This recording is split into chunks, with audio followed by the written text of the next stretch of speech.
Dignidad y Justizia elkarteak eta Bizkaiko PPek Audientzia Nazionalean salaketa bat jarriko dutela adierazi dute gaur goizean.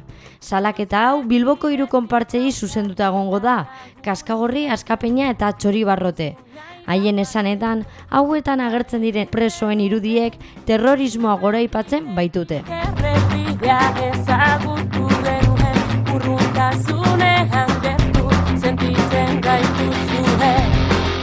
Era berean, konpartsa hauei ez ezik, Dignidad eta Justizia elkarteak Bilboko konpartsak elkartea bere osotasunean ere salatuko duela igorri du.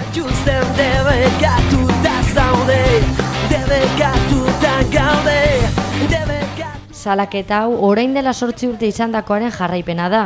2009 urtean, Iñaki Azkuna alkate zela, Kaskagorri eta Txoribarrote konpartsak 2 urte zitziarazi zituzten, kasu honetan ere presoen irudiak haien oholetan jartzeagatik. Erabaki honen ondoren, 2010 eta 2011 urteetan bitxos hauek ez ziren egon jaietan. Ondoren, 2012 urtean, Euskadiko Justizia Auzitegi Nagusiak isun hau baliogabetzat hartu zuen.